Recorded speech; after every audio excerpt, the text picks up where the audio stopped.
that there are two types of diseases, and those diseases are categorized according to where they affect in those parts of the teeth. So we have those that affect the teeth itself, that is that bony structure, and those are called as tooth decay or dental caries, and then we have periodontal diseases. So as you scan through, always it's important that we know those various types of diseases. So when you look at a disease like trichomoniasis, it is one that is found under reproduction, and this is a disease that is caused by what we call as Trichomonas vaginalis. That is what causes trichomoniasis. So please, as you scan through, there are so many in ecology. We talk about protozoan diseases, we talk about bacterial diseases, and also diseases that are caused by parasites. So always try to scan through. Let's proceed to question 12.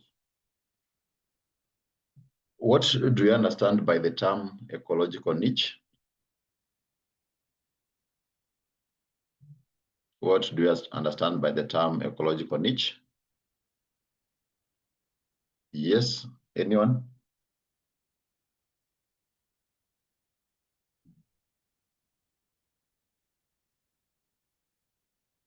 Someone?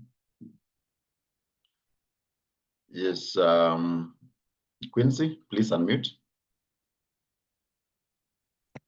Okay, it's the position or the physical state where the organism lives and the role it plays. That is very right.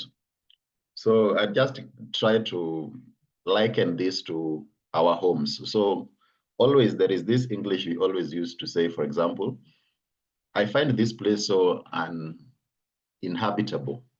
That is, that place is inhabitable. So what is uninhabited? Uninhabited is the specific locality with the given set of conditions where an organism lives. So that is, for example, like our home. And examples of habitats include aquatic habitat, we have terrestrial habitat, and then we can also have arid and semi-arid areas. So in a specific habitat, just like in our homes, for example, in your house, you have your room. So that your room is like an ecological niche. That is just to say, it is that physical space, that is number one, that you occupy. And also, in that house that you live in, you have a specific role. So when we talk about ecological niche, that your room is like your ecological niche. It's a physical space. And again, in that house or that home, you play a specific role.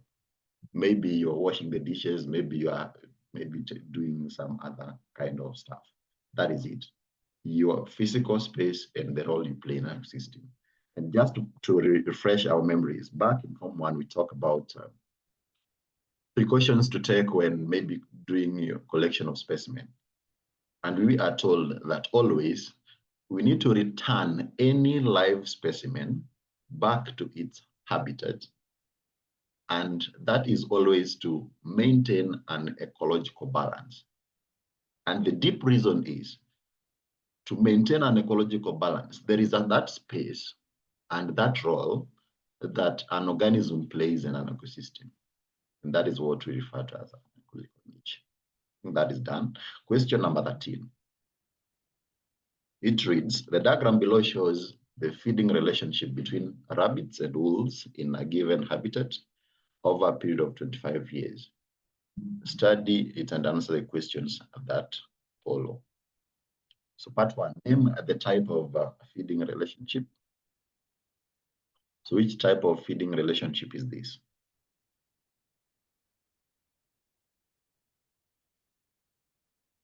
It's Quincy again. What about the others?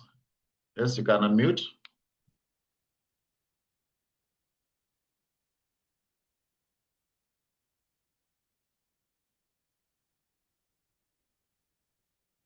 What about the others? Quincy also left. What type of feeding relationship is this?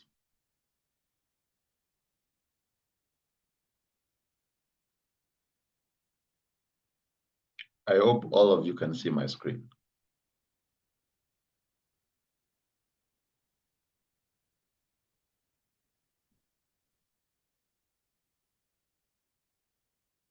I can see people here. Alfred, okay, there is Maki. Okay, Maki, you can unmute, speak. Predation. Yeah, so this is predation. Why? Why would you call it as predation? We have a predator being the wolf and the prey being a rabbit. Sorry? We have a predator and a prey. So we have a predator the wolf and the prey being a rabbit. That is fine. We have a predator and a prey, and we know that predation is one of the biotic factors that affect distribution of organisms, and others include symbiosis, competition, and competition, and maybe parasitism. So mostly these biotic factors, they are associations. That is, mostly you find that two organisms, they relate. And in predation, of course, it is an association where two organisms, they live together. One is called the host, and the other is called, sorry, not the host, but one is called the prey, and the other is called the predator.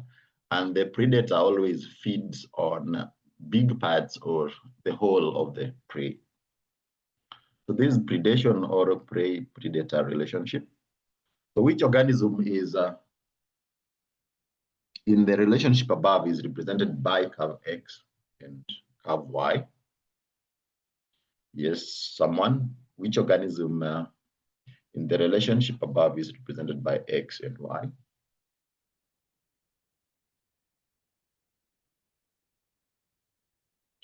Yes, Devi?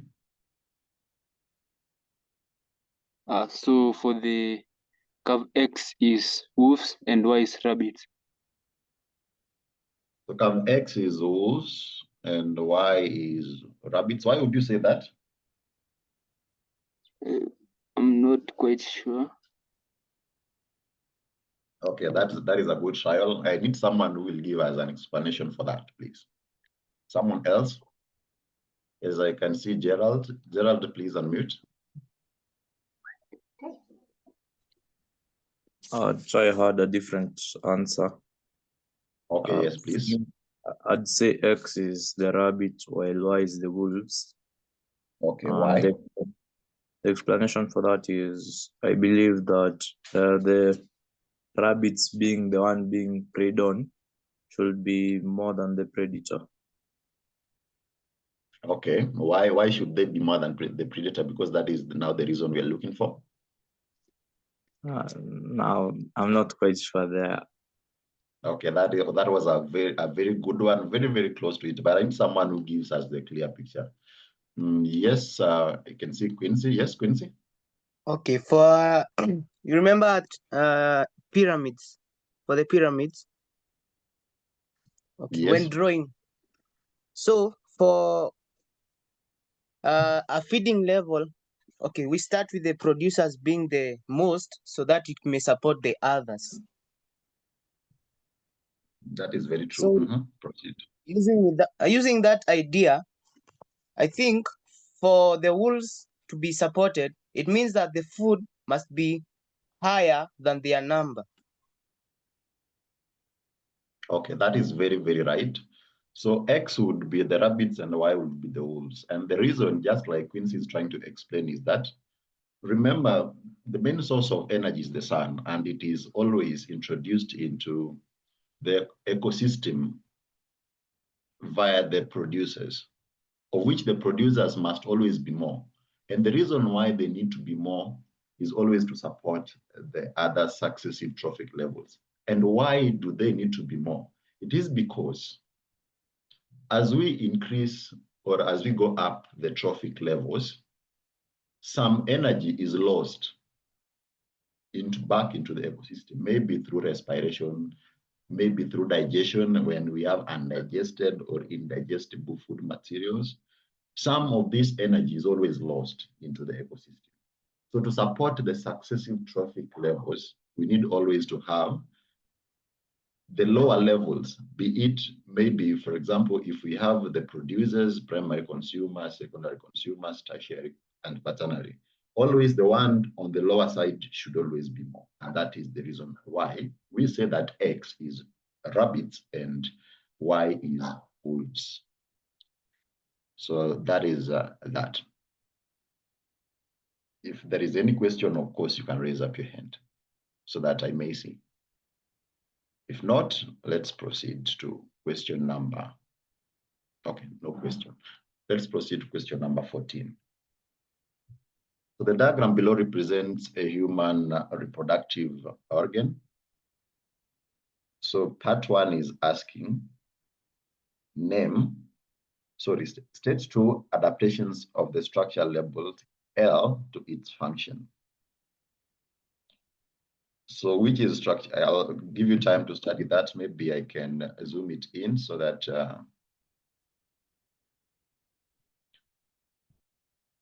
you can have a better view. I hope you can see that well. So stage 2 adaptations of structure labeled L to its function. So who will tell us what structure L is and how is it adapted to its function?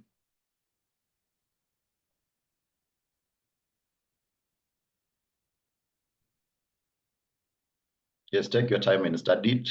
Look at that diagram well.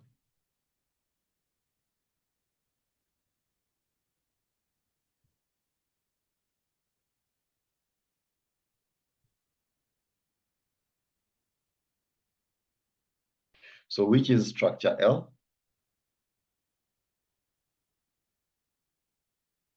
Yes, Lonyasi?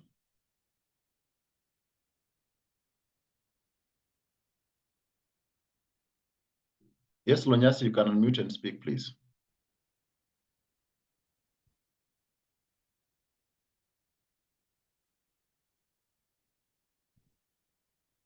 You can unmute and speak.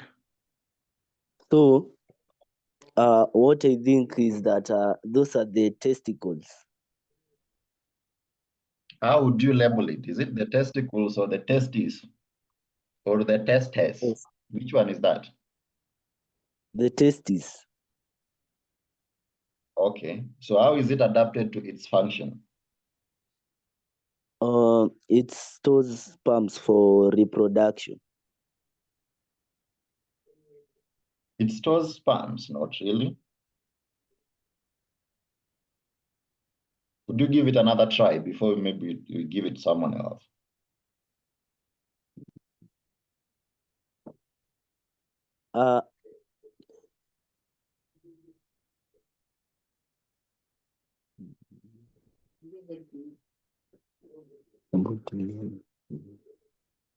Yes.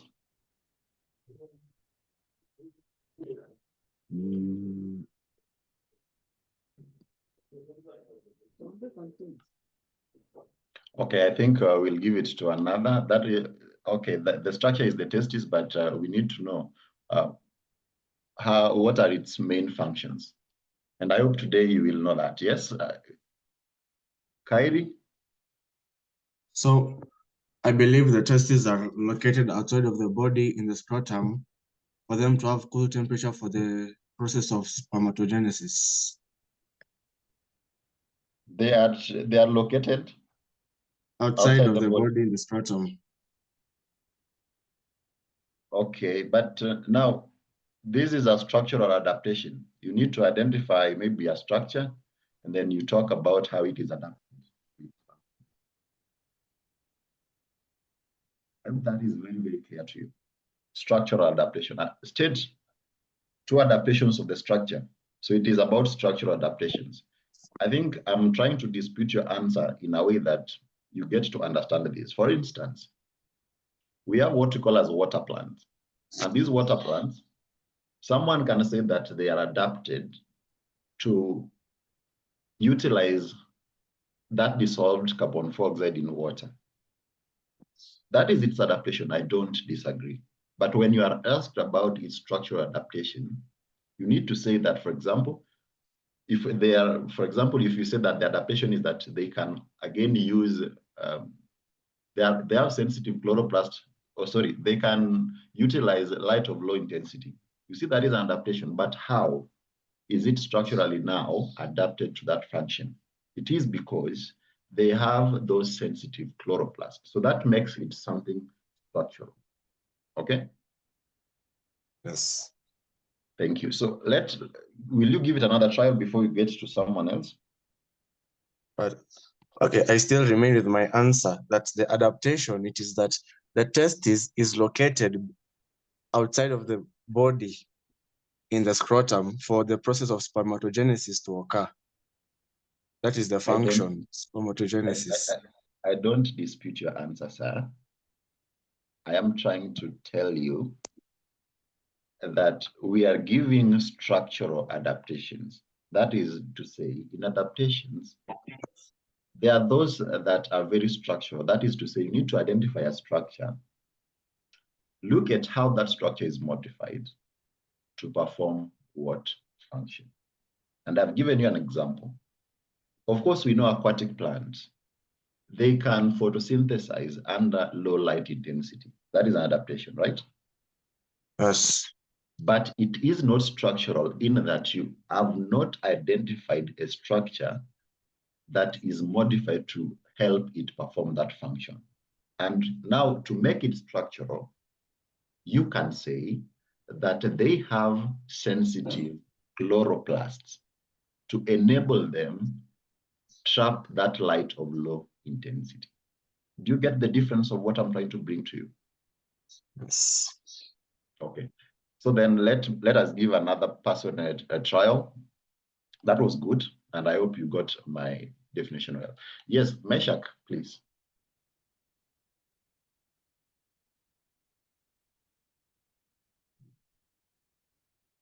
Meshach, please speak.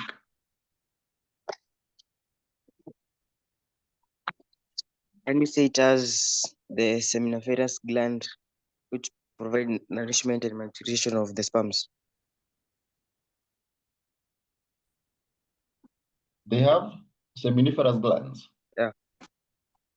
To provide nourishment. Yeah. Do seminiferous glands provide nourishment?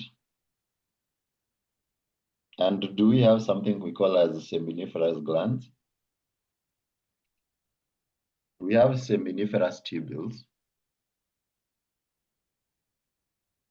So we can say, to put that your answer into perspective without wasting too much time, we can say that the testes are made up of several highly coiled seminiferous tubules. So you can say they have seminiferous tubules which are highly coiled, which provide a large surface area for sperm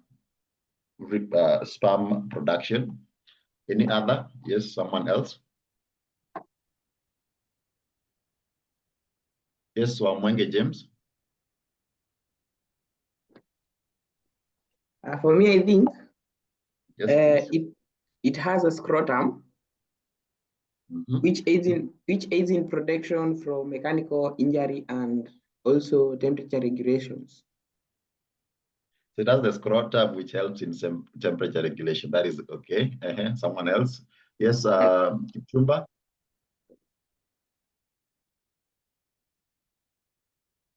So it has Satori cells that nourish the sperm.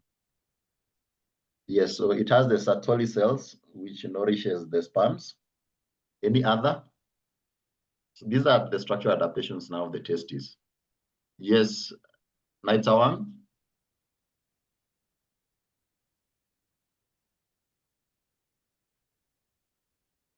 Naitawang left.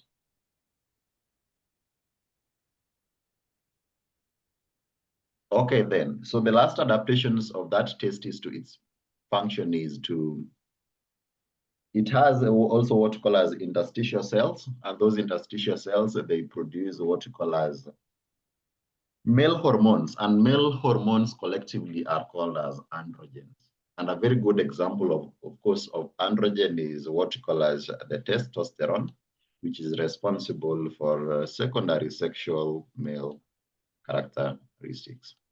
So, well, then, if you look at this diagram, maybe just so to say, there are other structures that maybe we need also to look at, and maybe I'll just give a simple formula for this. So we have some glands here. We have what you call as the seminal vesicle, we have prostate gland, and then we have a Cowper's gland.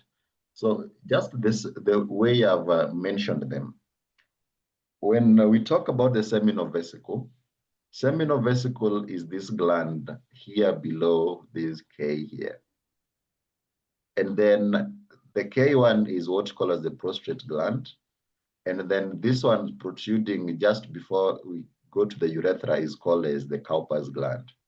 So the formula there is, of course, we have the S, that S is for seminal vesicle.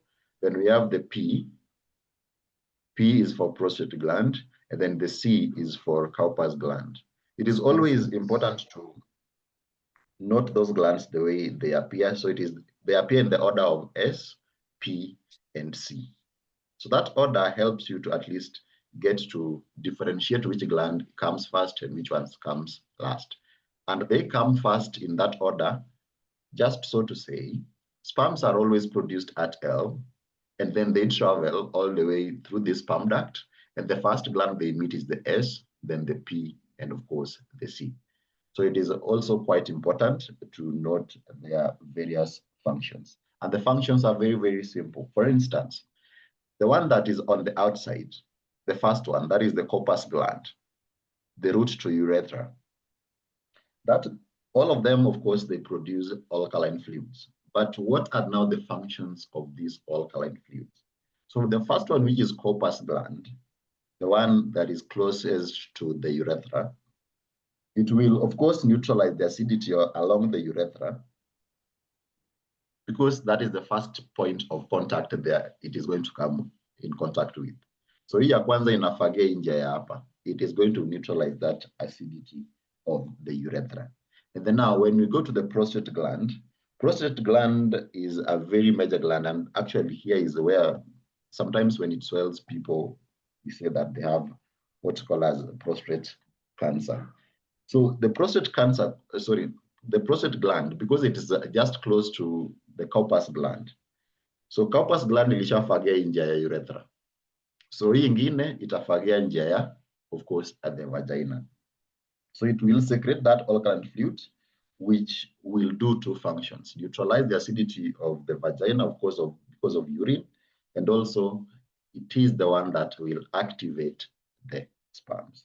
And then lastly, we have the seminal vesicle, and that seminal vesicle, it secretes an alkaline fluid, again, which nourishes the sperms. So for nourishing the sperm, we have Sertoli cells, of course, that we've talked about in the testis. And of course, we have the seminal vesicle always also producing an alkaline fluid that nourishes what you call as the sperms. So please try and maybe as you read through, differentiate those three glands, because sometimes maybe it would be asked in questions. Thank you. Now let's proceed to Roman. Explain the role of gland label K.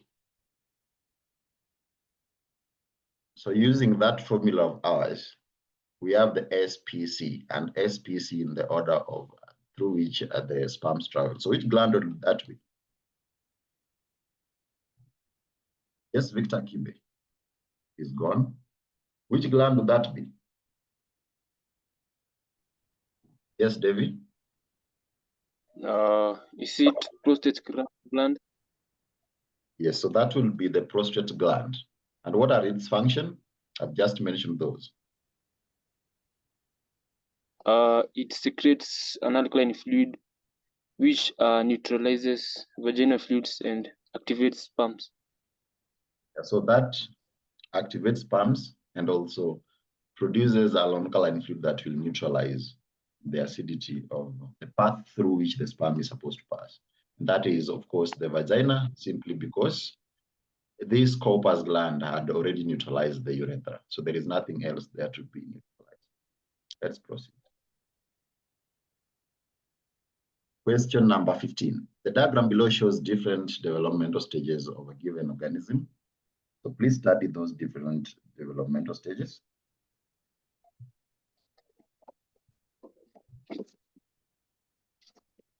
So we have the life cycle, then we have, of course, Y, then Z. Then you are asked, identify the stages represented by by Y and Z. So which stages are these?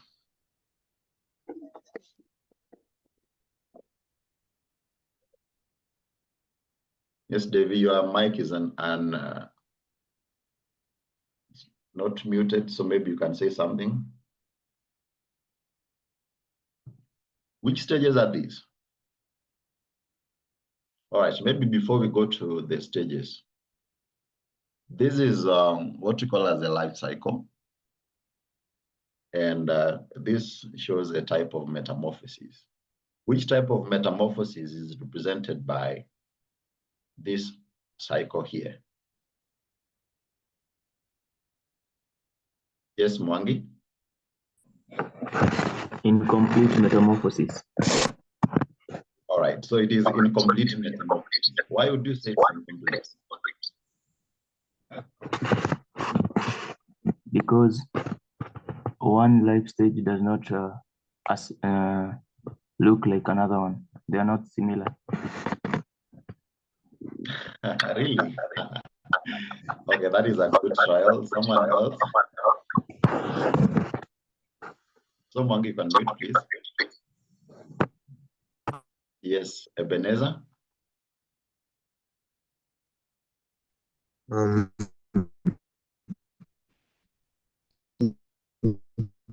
It's incomplete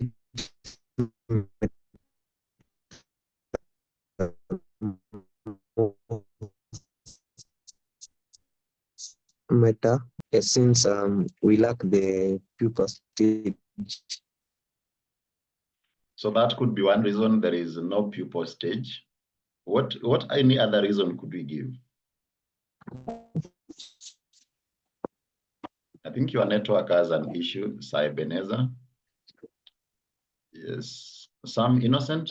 What other reason could we give to say that this is incomplete metamorphosis? Can you say it is because it has only 3 stages? That is also another reason. What other reason could we give? Because at least that will help us to differentiate between incomplete and complete metamorphosis. What any other reason could we give? That was good. Yes, Victor Baraka. Can you say the nymph almost looks similar like the adult? Yes, the nymph resembles the adult. It is just a miniature form of the adult. That is also another reason. So if you've given me those reasons, those are why we call this as an incomplete metamorphosis. Of course, the opposite will be true for complete metamorphosis. Like it has 4 stages. It has the larvae. This one lacks the larvae. We only have the egg and then the nymph. The other one also has a pupal stage. This doesn't have a pupal stage. And of course, some other reasons that will be given out. All right, so we asked, identify the stages represented by Y and Z. So what would Y and Z be?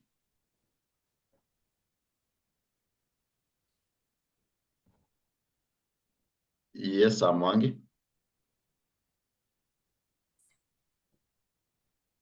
You can unmute. Okay, yeah, the stages Y and Z respectively is nymph and adult. So that is Y is nymph and Z is an adult. Thank you. Identify the hormones which play the role in the above process and state where they are produced. The roles played in the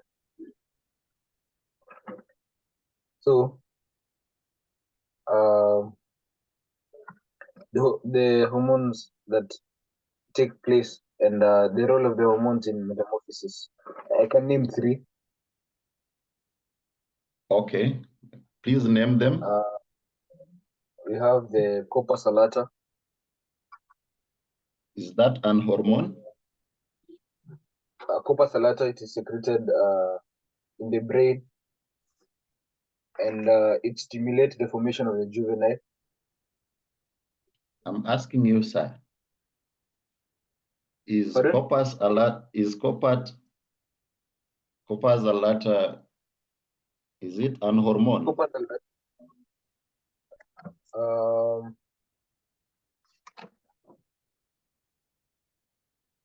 Corpus allata, I can hear you reading through your notes. Corpus allata is not an hormone, sir. Yeah, sorry. They are like, we have, oh, you're speaking about hormones, and I was talking about glands. Sorry about that. Yeah, we are talking about hormones, please. Let's give it to Oh, Meshach. Yes, Meshach.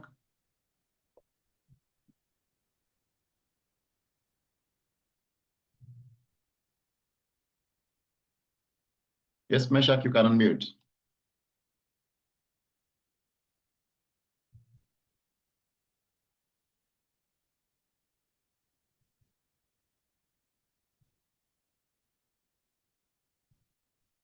I don't know why you can't unmute.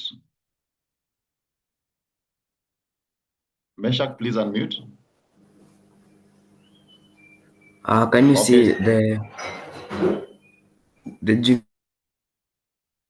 juvenile hormone is produced by the corpus allatum or the molting hormone or oxytocin hormone, which is produced by the neurosecretory cells, which causes the thoracic glands to secrete it. Yeah, so we need to identify the hormones and try to direct production. So we have ecdison, and maybe I just wanted to remind us about that whole process. If you may allow me to present this.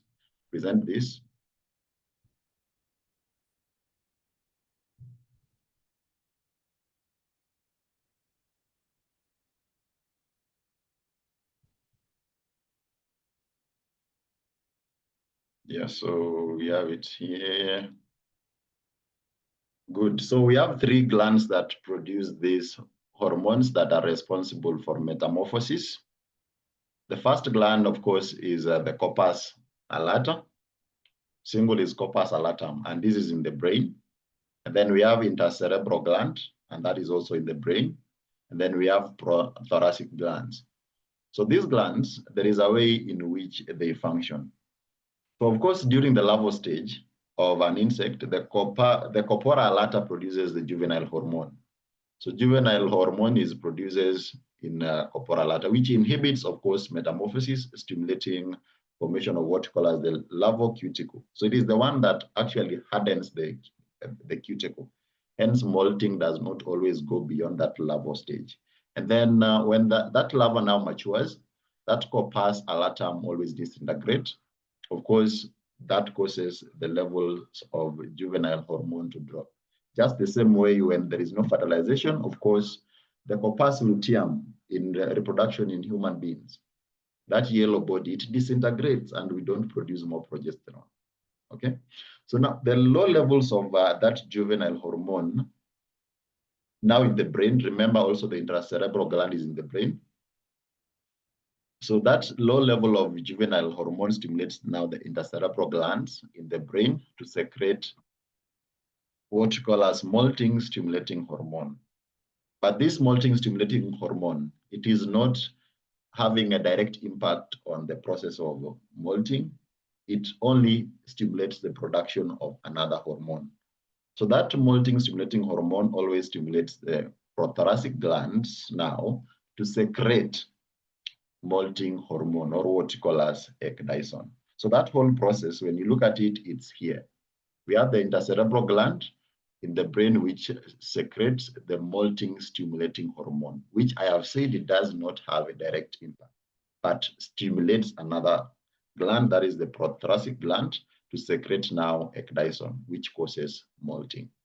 But before we get to the molting, that is the shading of that cuticle, remember corpus allatum always in the brain secretes the juvenile hormone, which inhibits that metamorphosis. When we talk about these hormones, it is important that we know that there are only two hormones that are responsible for molting. and that is ecdysone or molting hormone that is produced at the prothoracic gland. And then we have juvenile hormone that is produced by the corpora allata. It's also very, very important. So juvenile is for the young ones. I hope you know we have the juvenile codes, we have the juvenile, I don't know, prisons, things as such. So juvenile is for the earlier stages, the larval stages. And then of course, ecdysone now is for molting, that which causes a metamorphosis. Thank you. Next question, unless if there is someone with a question. Question number 15. State the mode of asexual reproduction in yeast. This looks very simple. Yes, Victor Baraka. Budding. So we have budding in yeast. What about rhizopus? What is the mode of reproduction in rhizopus? Yes, Devi.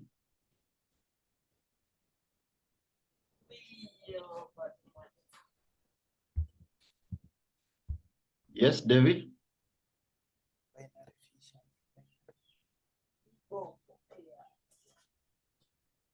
Victor Baraka, what is the mode of reproduction in rhizopus species?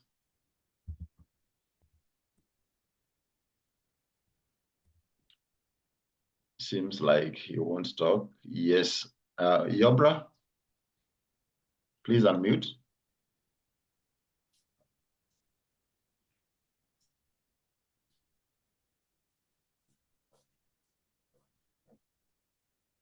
Yes, Yobra, you can speak.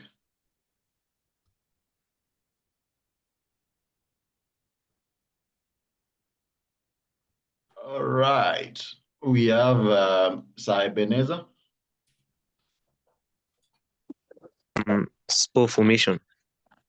So we have spore formation, aka Sporulation. So we have sporulation in rhizopus, and rhizopus is simply bread mold. And then what about the type of reproduction in bacteria or amoeba? Yes, Yobra.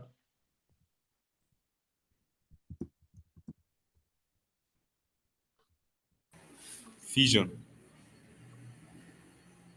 I didn't get the first word. Fission. So it's not just called as fission. It has another name, yeah? Yes, David?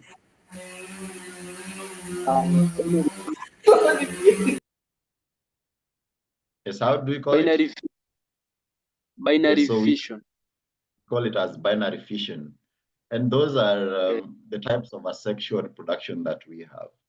And maybe just to remind you, there is this topic we call as classification. And in classification, maybe if you allow me to show you something, sometimes you look at it and say, no, this looks so difficult to read, but it is not. And I just want to show you a quick way on how you go about classification. And I'm talking about classification 2, not classification 1. Well. What have we here? Now, this is what we have. And I want you to be just very keen. When we talk about classification, there are only 3 things that we always look at. And if you can classify those 3 things in an orderly manner, then classifications become easy. And this is because we've talked about types of reproduction. Now, when we get to reproduction, maybe you can write this down somewhere. We always look at number 1, the cell structure. And when I talk about the cell, of course, you know what a cell is. Basic, structural, and functional unit of a living organism, meaning structurally, the cell is made up of organelles or structures, and those organelles, they carry out various functions. So we look at first the cell structure, and then number 2, the main thing that we again look at is what we call as characteristics of living organism, characteristics of living organisms. And the 8 of them, you'll find out that there is a way in which we talk about them. For example, reproduction is one major factor that we always look at. And then, of course, apart from extincts of living things, then we look at the morphological appearance, the outward appearance of an organism. Such that now, for example, if you come to Kingdom Monera, when you talk about their microscopic, you are talking about the cell structure. They are unicellular cell structure still.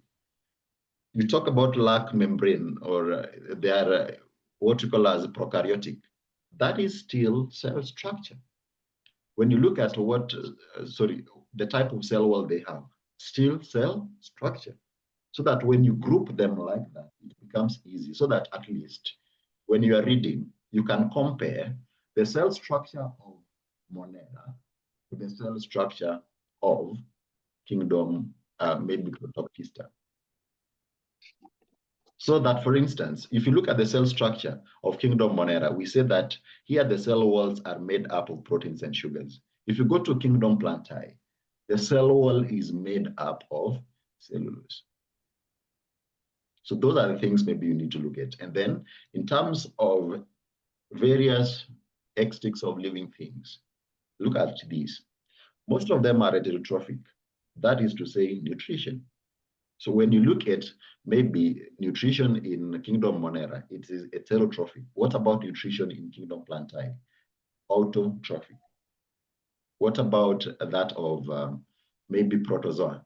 Mostly are saprophytic. That is an example of a heterotrophic mode of nutrition, etc., etc. Then look at how they move. For instance, if you go to Kingdom Fungi, at Kingdom Fungi, most of them are sessile. When, for example, you go to Kingdom Protoctista, there are two main organisms here, protozoa and the algae. The algae, they are mostly sessile. But for these protozoan organisms, they have what you call as the flagella, the cilia, like Paramecium, hiyo inakaa kama kiatu. It has what you call as the cilia. When you look at maybe Trypanosome, iko na flagella. When you look at Chlamydomonas, iko na flagella. Things as such. Ulgina iko na flagellum for movement. If you look at Paramecium, inakaa kama kiatu, a footprint, it has cilia. So that makes it easy for us to read. Let's move to the next question, unless there is a question. So when you look at them again or now in terms of productions, the others that are sexual, others are sexual. And that is how we proceed with that. Unless kuna swali. Okay, I see Martin raising up his hand. Please ask Martin.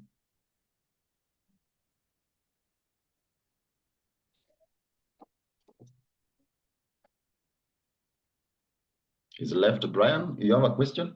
Please unmute. Yes, Chair. What about body? Yes. Sorry? Yes, body. So we are budding in yeast, yes. And not binary fusion. I'm about to work. But budding works with yeast better. Budding in yeast. Binary fusion, no. Budding in yeast. Yes, Job, you have a question? Sir, I would kindly request, may you please just briefly repeat on the summary that you've given about classification 2. Okay, thank you. And I'll do that very fast, okay? So when we get to classification 2, I'll just take any kingdom. Let me even take Kingdom Plantae. Look at it. And I have said that in classification, we majorly look at 3 things. Number 1, we look at morphological appearance of an organism, like the outward look. Remember, morphology is a branch of biology that deals with the study of what you call as morphology is a branch of biology that deals with the study of what you call as external features in organisms. And then apart from looking at morphological extincts, number 2, we go to the cellular level and then look at the cells. What do the cells contain? How do they appear? And then lastly, we look at extincts of living things, which include 1, nutrition, reproduction, respiration, excretion, growth and development, irritability, and others, gaseous exchange and others. These are the factors that we again look at in classification. So that, for instance, when you look at maybe Kingdom Plantae, when you talk about they are multicellular, you are talking about the cell structure.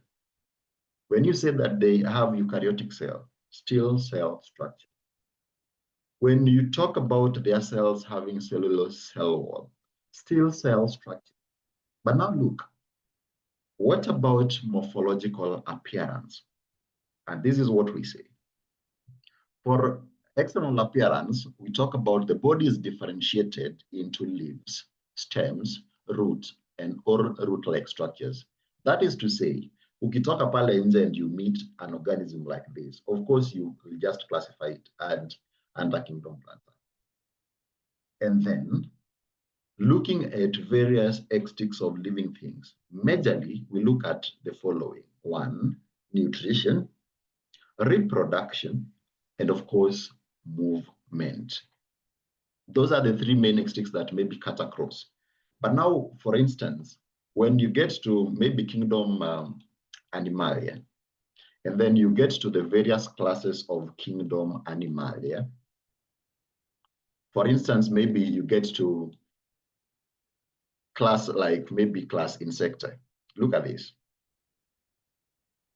The first thing that is there is morphological appearance. Body is divided into head, thorax, and abdomen. It has 1 pair of antennae. That is still morphological.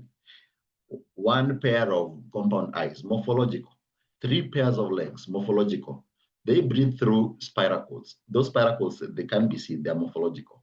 And then now, when you now go inside, for instance, look at something about gaseous exchange. They say that gaseous exchange is through the tracheal system.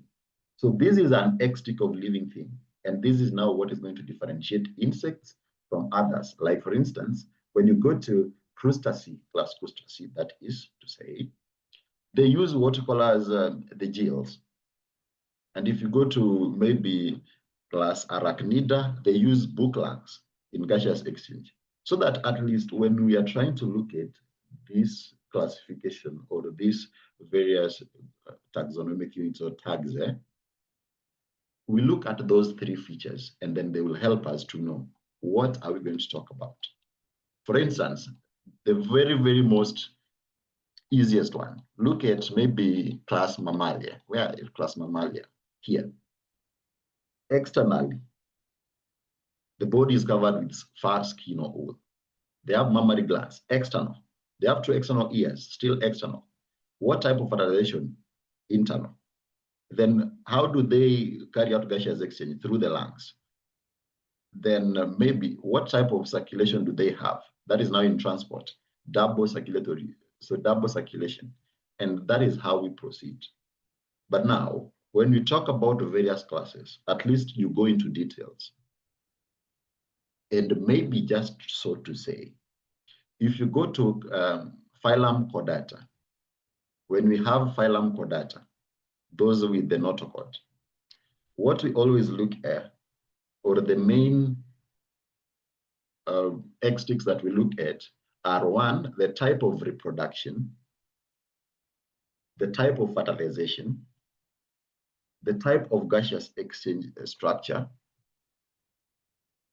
Yes, and those are the major ones that at least they differentiate these various organisms into various classes that we have, so that those can make them unique from the others. I hope that is now clear, and we may proceed unless there is someone else with a question.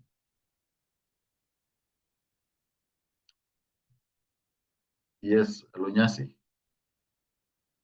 Can see your hand is up. Excuse me, Chair. Yes, please. Can you pardon on the mode of reproduction, on the spore formation as a mode of reproduction? Where is it found? Okay, for the spore formation, Spores are always found in kingdom fungi. Majorly, we have mushrooms, we have rhizopas, those form spores. Again, when we talk about division, so under kingdom plantae, we have 3 divisions: bryophyta, pteridophyta, and spermatophyta. There are those that, again, in division of bryophyta, that is moss and liverworts, which produced by spores. That is, they show what's called as alteration of generation. We have the sporophytic generation and also the gametophytic generation.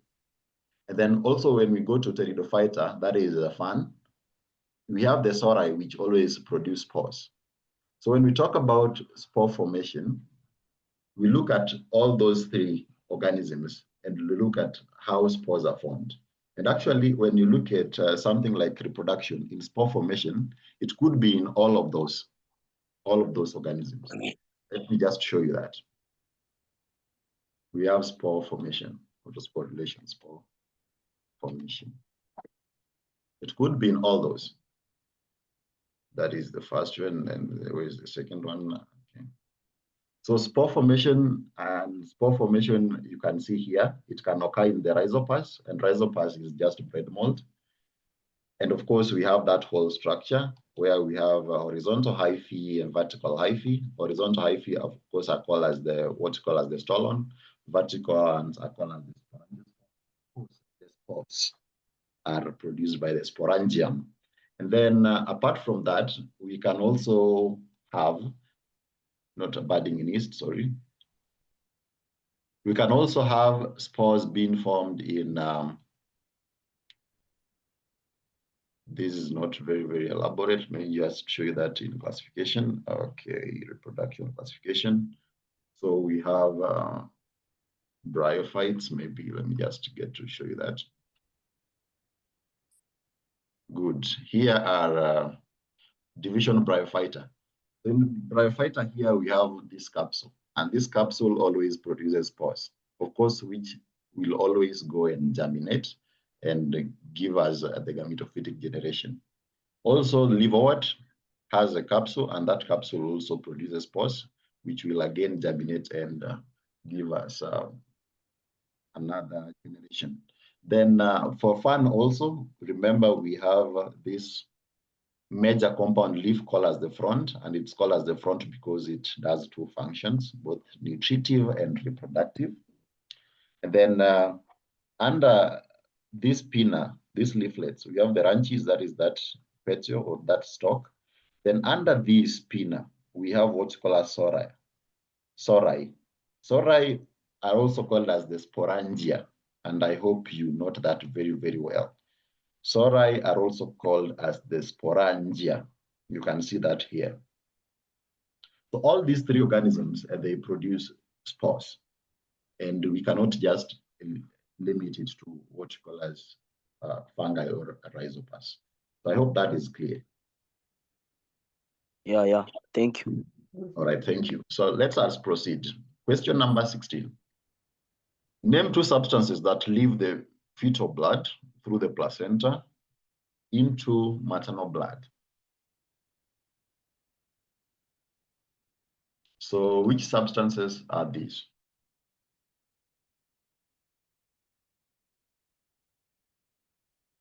Yes, John T. Nitrogenous wastes and carbon dioxide. That is very, very correct. So I also ask you to go and look for the others that now leave the maternal blood into the fetal blood, the vice versa. And I hope there we really need to at least identify that the umbilical artery and the umbilical vein, it's always the vice versa of what we are aware of. That is to say, I can see some hands up. Martin, you want to say something? You can unmute. Martin? Okay, Davy? Yes, Martin?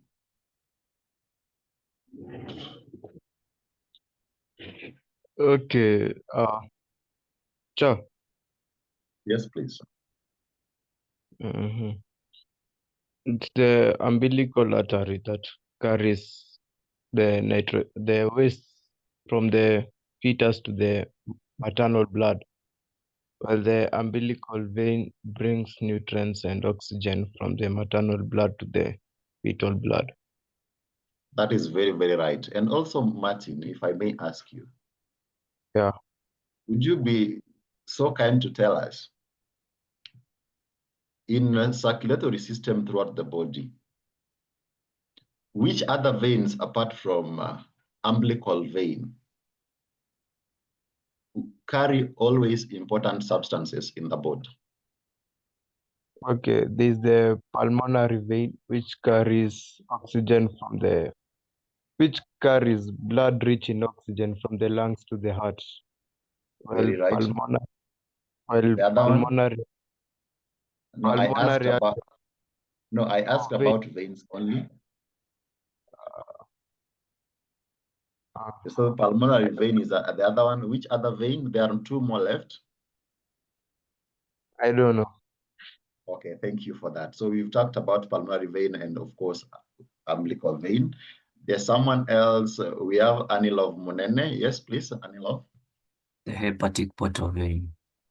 Hepatic portal vein. Very right. Where do you find that?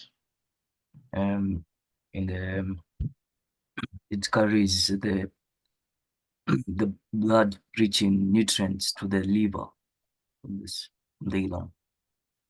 All right, that is very, very right. And of course, blood that is always from the stomach and intestines must pass through the liver for two main reasons: detoxification and also deamination. Which other vein are we leaving out? One more left. Someone else. Yes, Mark has something to say. Please unmute yourself. Renal vein. Very right. So we have the renal vein. And where do we find that, Maki? Oh, he's left. Well. Yes, Maki. It carries nitrogenous waste to the kidney. It carries nitrogenous waste to the kidney. Okay. So it's the renal vein. And the renal vein, of course, we have, it's not to the kidney. We have the renal vein carrying blood from, of course, the kidney back to the heart. And we remember that in the kidney, we have this process we call as reabsorption of useful materials. So for that reason, that blood that is present in the renal vein also has a lot of nutrients. What we are trying to discuss is this, and I just hope you have that clear picture. Always we know that a common knowledge which applies is that arteries, they carry blood that is rich in oxygen and also nutrients. But some veins, of course, when we look at, for example, we have the liver here, all these are arteries, while all these are veins, including these. So this always carries blood rich in oxygen, and this always carry blood rich in nitrogenous waste. But there are exceptions. So for the liver, we have this disease called hepatitis. And of course, that is why we have the hepatic artery and the hepatic vein. So arteries, of course, they carry oxygenated blood. This will carry oxygenated blood. But so what are we trying to say? When we look at hepatic portal vein, this blood vessel here, it always carries nutrients from the stomach and the intestines back to the liver. And so it means it carries useful materials. And also renal vein here, renal vein carries reabsorbed materials back from the kidney to the heart. And why to the heart? Heart is our own main pump. Question number 17. Besides venation, state other structural characteristics or external extics of leaves that can be used to classify them. This should be very easy so that we proceed to the next number. Yes, Gerald? Can you talk about the leaf margin? Yes, the leaf margin. The other one? Yes, Nordin? Phyllotaxy. Leaf phyllotaxy or arrangement. arrangement of the leaves on the stem. Any other one? Yes, I can see Clement.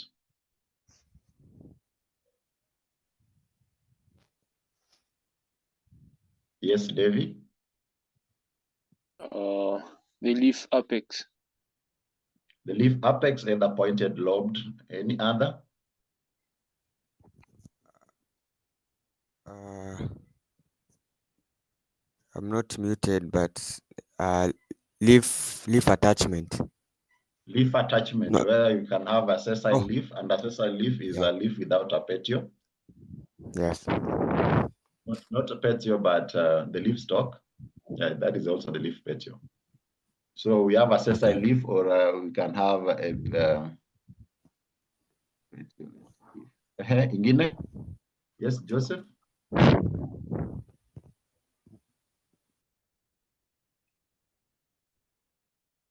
So those are some of the things that, or external features that we can use for the leaves. And of course, for the roots, we can look at the type of root, that is whether it is fibrous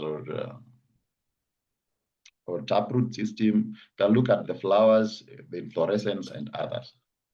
The floral parts, you can look at them in terms of how many they are. And of course, for monopods, mono means one, and one goes with, one is an odd number, so it goes with 3. So monocots, they are always in groups of 3s or they're multiples. While dicots, di means 2. 2 are always in 4 or 5s. So it is 4 and the immediate one, 4 or 5s, or they are multiples. When you look at classification, that will tell you so. Question number 18. All right. The graph below shows concentration of antibodies produced during a primary infection and secondary infection against time. Study the graph and answer the questions. The question below. So please study this graph. So we have concentration of antibody against time. So this is initial exposure. Then we have primary immune response. Secondary exposure. Then we have secondary immune response. So name the type of immunity illustrated by the graph. 1 mark. So which type of immunity is this? Yes, Nordin? Acquired immunity. Which type of acquired immunity? That is a very good trial. Which type though? Passive. Passive, no. That was a good trial. Yes, Ebenezer? Honestly, artificially acquired immunity. Not really good trial. Yes, someone else. Yobra? Naturally acquired. That is not enough. Yes, it is naturally acquired, but is it active or passive? Active. So it is active immunity. So I maybe allow me just to give that a second, maybe way out to look at it. Allow me just to do that, okay? So we have 2 main types of immunity.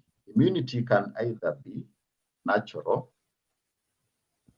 Sorry for that. It can either be, I hope you can see, it can be natural. And natural means you are born with it, so it is innate. And this is what is present in the genes. Please don't forget that. So it means this, you either inherited it from your parents. And remember why we dispute Lamarckian theory that phenotypically acquired XX cannot be inherited. So this is in the genes, and this is always passed from parent to offspring. So that is the first main type of immunity, parent to offspring. Then the other main type is what we call as acquired immunity. And please note that acquired immunity It is the one that an organism develops after interacting with the environment. So after you interact with the environment, of course, you will get to acquire. It is not something that is in your genes. You get to acquire it. But how can we acquire this immunity? So immunity can be acquired in two different ways. It can be acquired either naturally. It can be acquired naturally, or it can be acquired artificially. And I hope this gets us somewhere, artificially. Artificial. You can either acquire it naturally or artificially. So how can we acquire immunity naturally? So naturally, in the environment that we are in, we can either acquire it naturally, either actively or passively. But before I get to active and passive, I think maybe I need to talk about this so that at least when we get to differentiating this could be easy. So what I want to say for natural, maybe you can just put this in bracket. We say that you receive antibodies. You receive antibodies that are not manufactured in the lab, of course. They are very natural antibodies, okay? But for artificial, I want us to view this as something made, something that is made. I think that is our general understanding of what artificial is. But for each of these, we can either be having one which is active, that is to say, you can acquire immunity naturally but actively, or you can acquire immunity naturally but passively. Again, we can have the same for artificial. You can have an artificial immunity that you can acquire actively, or you can have an artificial immunity that you can acquire passively. So there are all these four types. But now, how can we differentiate which is active and which is passive? So this is how maybe you can differentiate them. For the one which is active, I want you to always know that for the active immunity, your own body will produce or produces its own antibodies.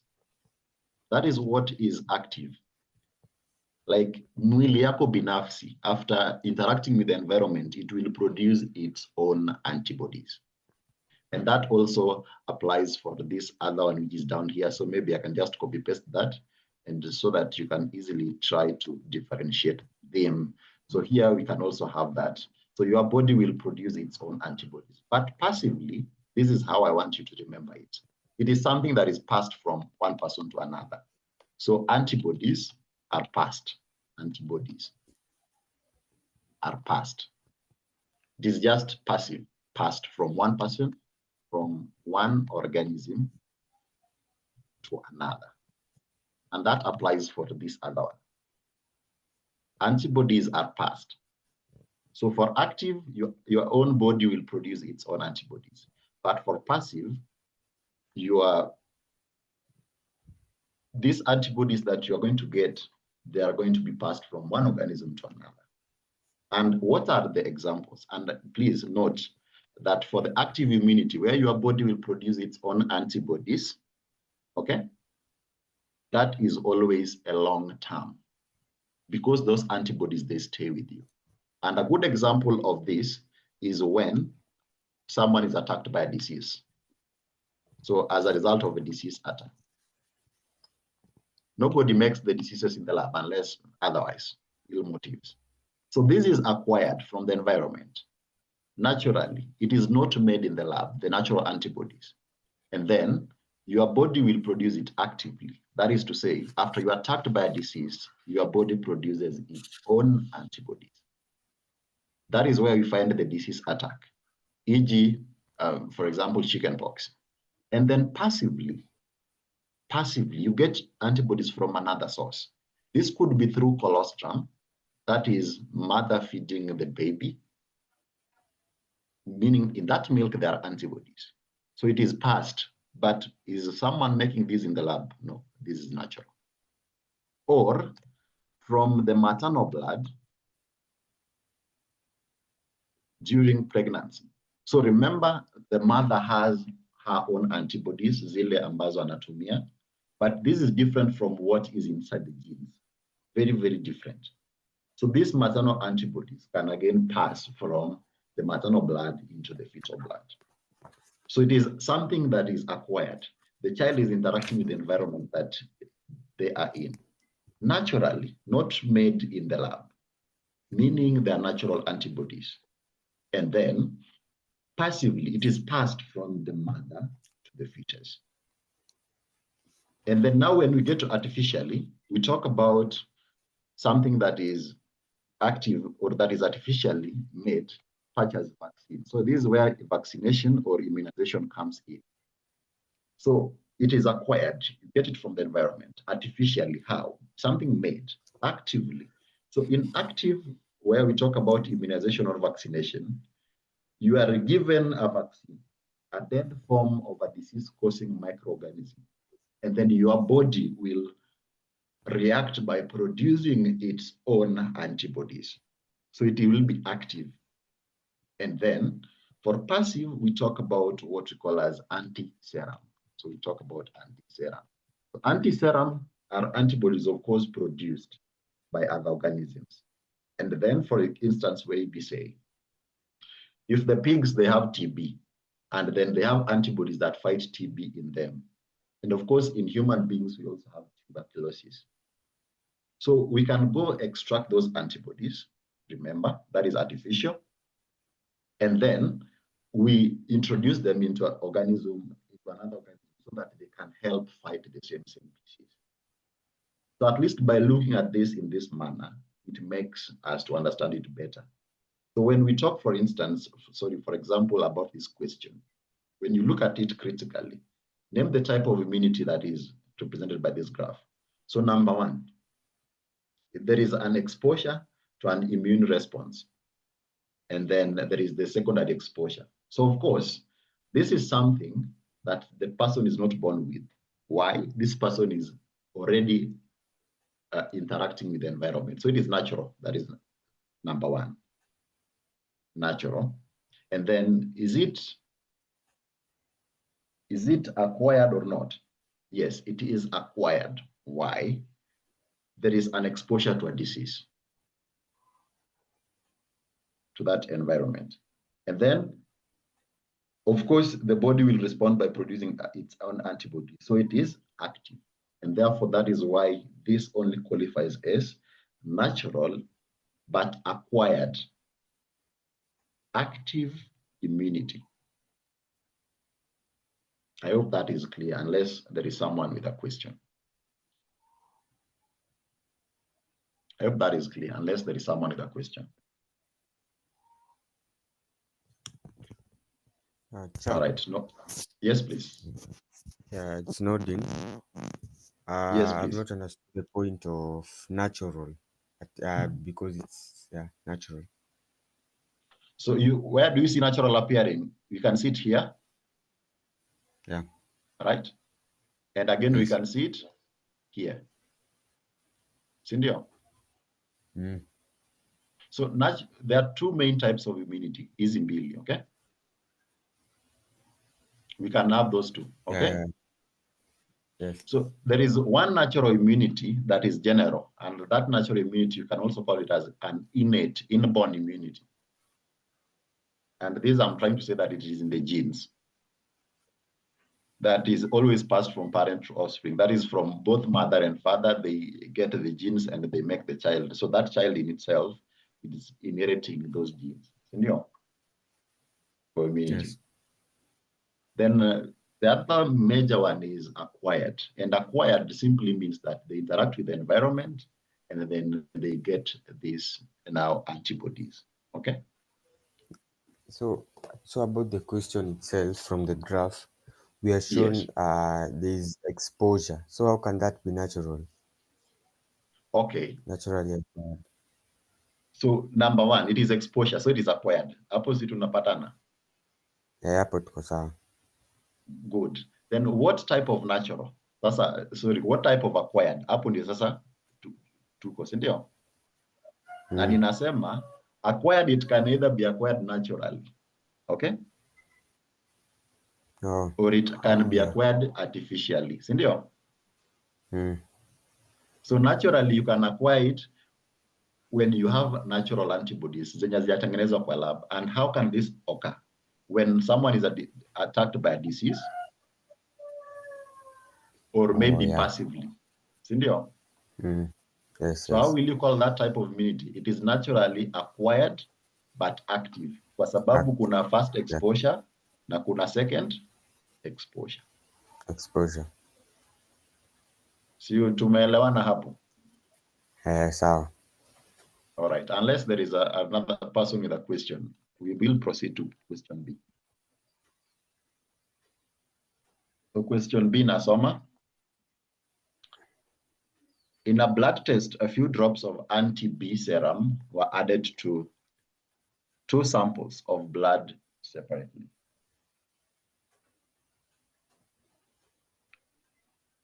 No agglutination occurred in either of them. What were the blood groups of the 2 samples? So who will answer that?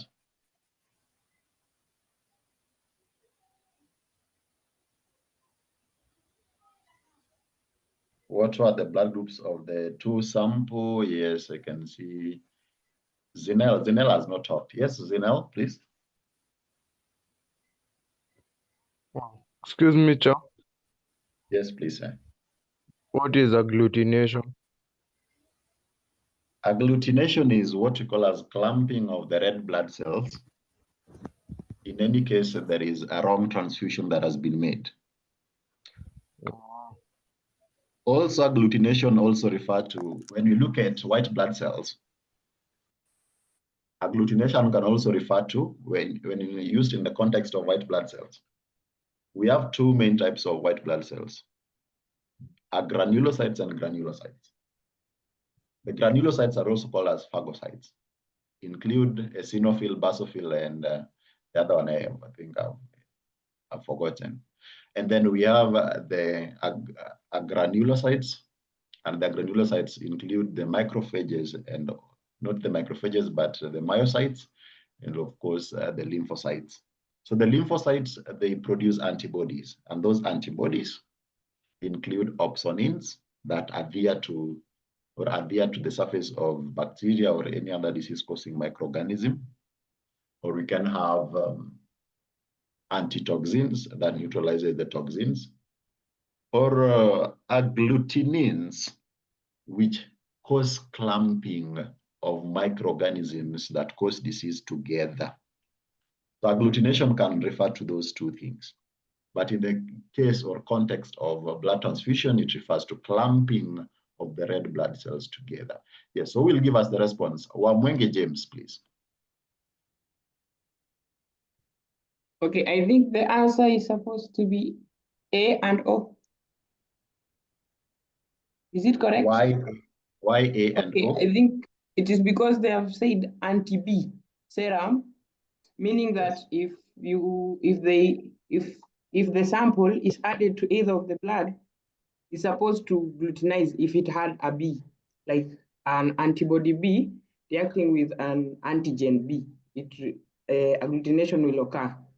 But in this case, there was no agglutination in either of them, meaning if it was either antigen A or antigen O to react with an antibody B, because we are told that the antibody is supposed to be agglutinized with B, with antigen B. That is very, very right. Thank you. We proceed to question number 19. Let's show ways in which opening of the stomata is important to plants.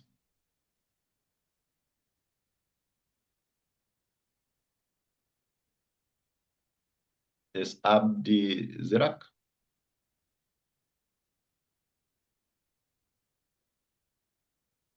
Abdizirak, you can unmute yourself. Enable them to lose excess water. Yes, and the other one? That is transpiration. Enable them to obtain oxygen from the environment. Carbon dioxide. So it is for gaseous exchange, okay? Yes. Those are the two reasons. Part B of that question. Explain how accumulation of carbon dioxide in the leaf affects the stomata. 3 marks. Who will explain to us that? Yes, I want to give it to Muchuna. He has not spoken. Yes, Muchuna.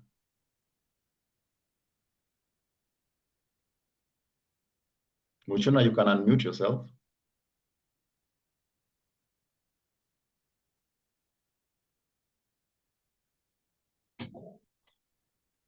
He is not unmuting himself. Yes, Abdizirak.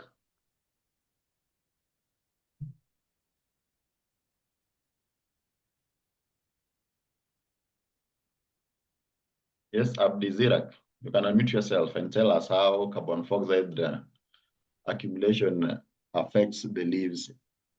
So it affects the stomata.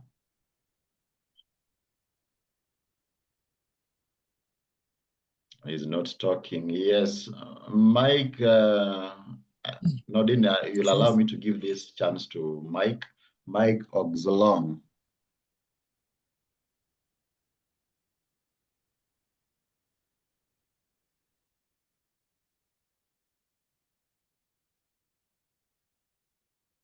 Is not also talking. Yes, I'll give this chance to Nordin. He raised his hand first. Yes, Nordin.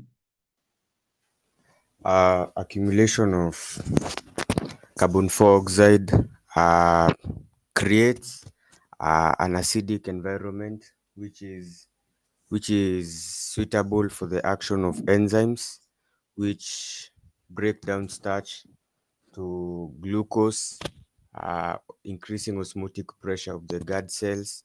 Hence, they absorb water from adjacent cells and they bulge outwards, opening the stomata, while decrease in accumulation of carbon dioxide decreases the acidic environment, hence less production of enzymes for breaking, hence accumulation of starch, reducing the osmotic pressure, hence the guard cells become flaccid and they close. So I think your explanation is in order so long as you get to understand what you are trying to talk about. Allow me do this for the last two because I think our time is again up. So allow me show you just something here. The question on photosynthesis, and that always summarizes the three theories that try to explain how the stomata closes and opens. All right, let me get to that equation. Well, I don't think I have it here. I don't have it here. Maybe Just I to can ask. just... Yes, please. Yes. So my explanation was correct. The explanation that you've given is right. What I wanted to say is this. Maybe you can just look at this, yeah? We have two raw materials, water used in the first stage, and then of course we have carbon dioxide. Carbon dioxide used in the second stage, carbon dioxide used in carbon dioxide fixation, and that always in the presence of chlorophyll and which traps sunlight gives us glucose plus that gives us that glucose plus oxygen as a gas. Now, when you look at this equation, and maybe allow me to add ATP because, well, I know it is stored in glucose, but allow me add that. So when we look at this equation, this always summarizes the whole process of photosynthesis and again, gaseous exchange. How? This is how. So it goes with the knowledge that, of course, during the day, in the presence of light, because light is a factor required in photosynthesis, in the presence of light, Always plants will photosynthesize, they will make food. And one thing to note is glucose is osmotically active.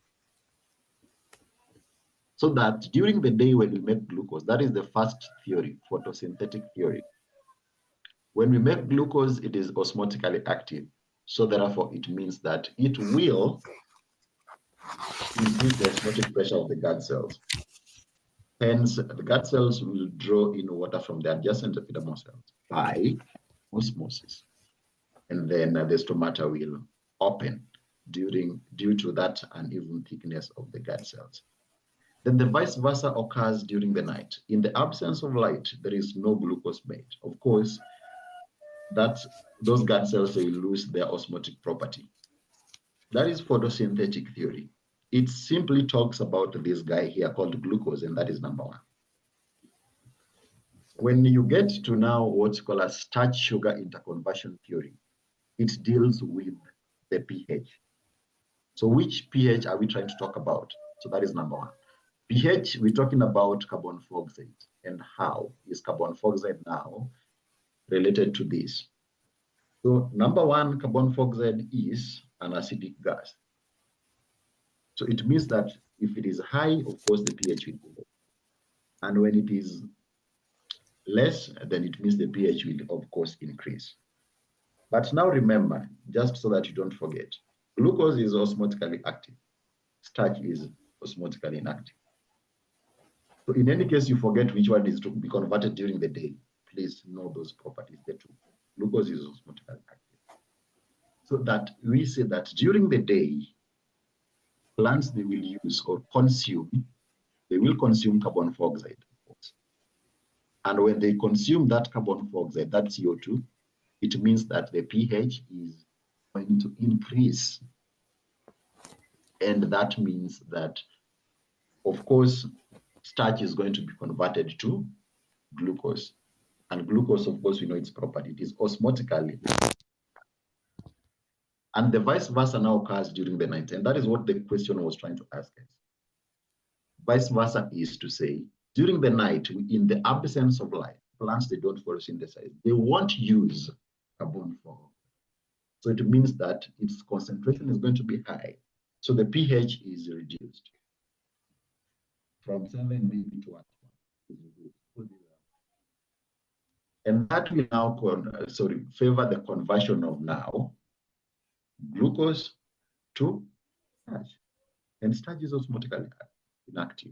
And that brings about closure of the gut cells due to that uneven thickness of the gut cell walls. And lastly, potassium ion theory depends entirely on ATP. Remember, ATP is made in the first stage, right stage. So potassium ion theory always depends on ATP. Why? This energy is required for the active pumping of potassium ions. So it is the one that is used to drive potassium ion pump. So during the day, plants, of course, will make more ATP. And that ATP is going to be used to drive the potassium ion pump. And potassium ions behave exactly like glucose. So to say, they are osmotically active. That marks the end of our class today, unless there is someone with a question. You can see nodding your hands up. That will mark the end of our lesson today. Sir, my question. Yes, please. On the enzymes, Yes. that now break down the starch to now the glucose, which is osmotically active. Yes. Do they require acidic or alkaline environment? Okay. When do we convert starch to glucose? Of course, during the day, right? Mm. And during the day, remember, carbon dioxide is always used because of the presence of light. So it means that it requires less acidic condition. So. Just try to reason from the point which we say that starch is osmotically inactive. You know? So that during the day, we need to convert that starch to glucose. So again, during the day, these plants, they will be using what? there will be light. We will be using carbon dioxide. It means that reduces the concentration of carbon dioxide. So inapanda inatoka from acidic inaenda towards the basic. So it requires a more alkaline pH. And that is what we basically say. In the mouth, it is alkaline. In the duodenum, it is still alkaline because we have neutralization of the acidic medium. So it requires an alkaline pH. Yes, Ebenezer, you can ask your question. I hope you are answered nodding. Yeah. So I had a question concerning your previous question. When you talk, the question on anti-B serum. Oh, anti-B serum, yes. So the anti there, does it stand for antigen or antibody? Yeah. Okay. If you will stay for a while, then allow me just to give you that explanation. In genetics, we have what we call as multiple allelism. And in multiple allelism, we have 3 alleles that control formation of the antigens on the blood groups. We have allele A, we have allele B, and we have allele O.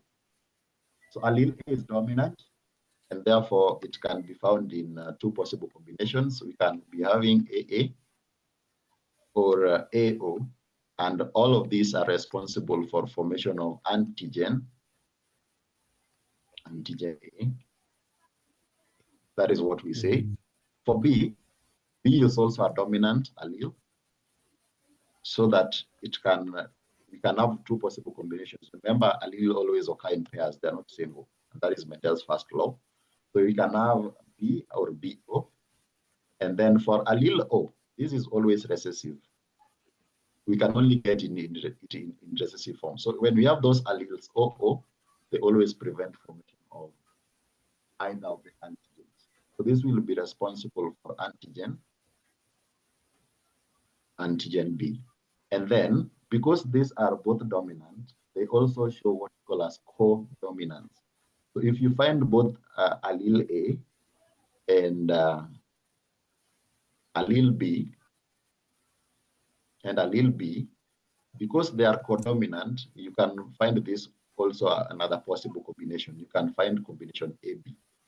And that means that both antigen A and B, will be present. B will be present. So when you look at all these, they always give us the blood groups. So to say, if you have antigen A, you are blood group A. If you have antigen B, you are blood group B. And if you have both of the antigens, you are blood group AB. And if you have allele O, of course, it will prevent formation of either antigen A and B. Such that now maybe if I try to insert a table here, let me give that 3-column table. So if you have blood group, if you have antigen, and then you'll have blood group, then we have what you call as an antibody. Such that if you have antigen A, of course, you'll be blood group A, and then you will be against antigen B. And this is not always indicated as B, but it is always indicated with a small b, like that. Like that. And then if you have antigen B, of course, you'll be blood group B, but you'll be against blood group B.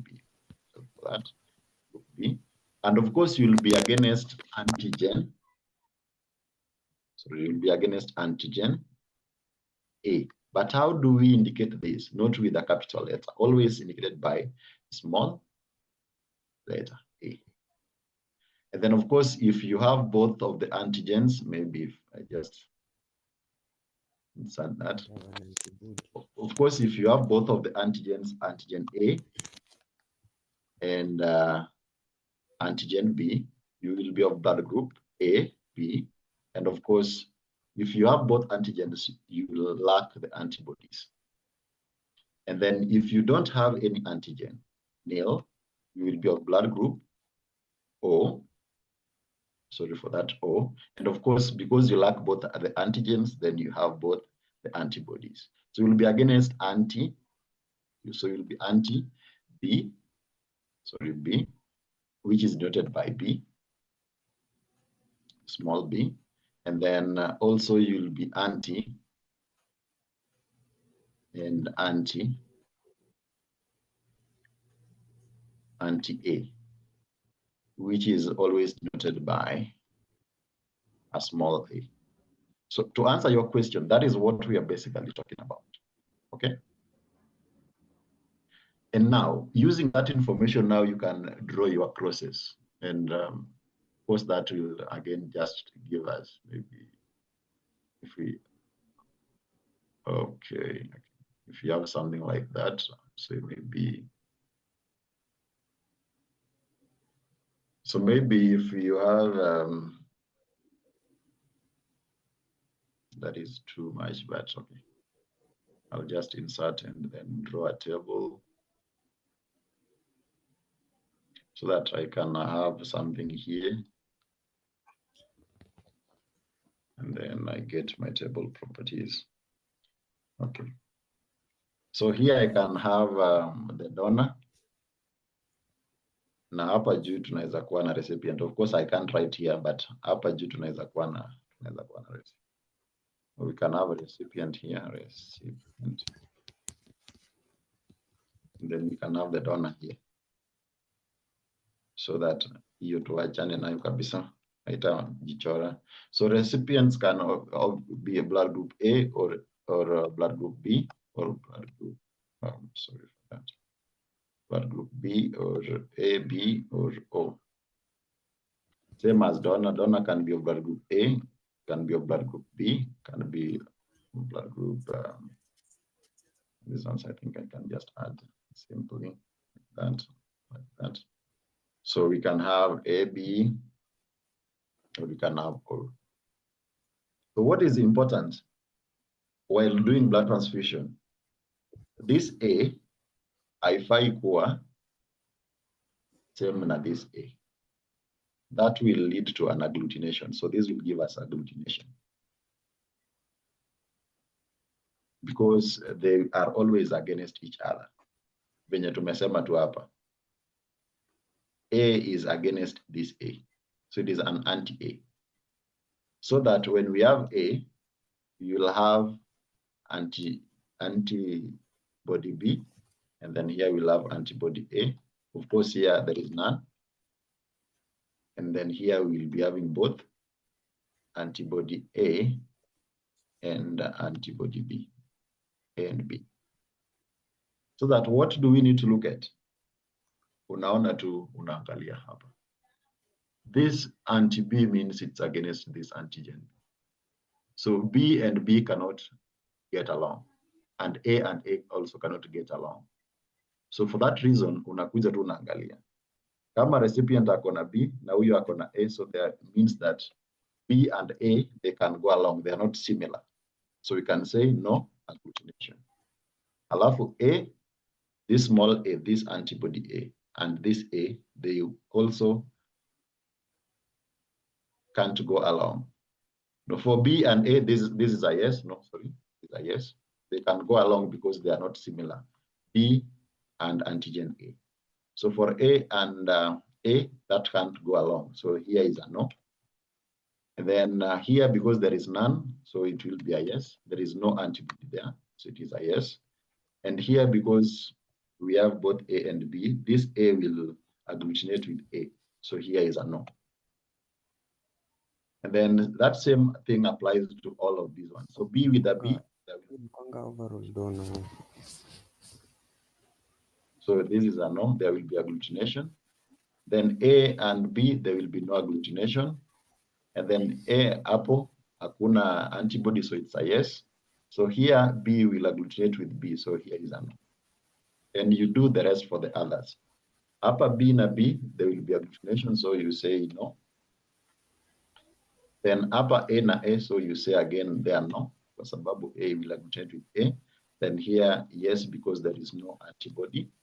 And then of course here, that A and B, of course, they will be agglutination. So here you say no. Then for O, hapo hakuna antigens. So B, there is nothing that is going to agglutinate here. So that is a yes. Then that is also a yes. Then that also will also be a yes. And then that also will also be a yes. Such that now when we look at the recipient side, we look at AB. AB is a universal recipient, and you can see it can receive from all these blood groups. While O on this other end can can donate, because this is the donor side, it can donate to all these blood groups. So when you ask which is against anti-B, so anti-B means a small b. So that small b, it cannot receive blood from, you can see it cannot receive blood from B and AB. So it cannot receive blood from A and O. Such that when you look at that question, mali utakuwa unaona this capital B, haiwezi fanyika kitu kama hiyo. So there will be agglutination. So when you look at that question which we are looking at for agglutination for an antiserum, utapata these are small b. So it is against blood group blood group B because iko na hiyo antigen B, and also blood group AB kwa sababu iko na antigen B. And that is how you look at that. I hope that is well taken. Unless kuna mtu ako na swali.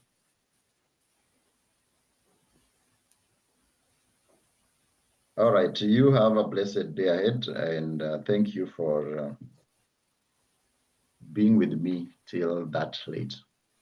Good day ahead. Bye-bye.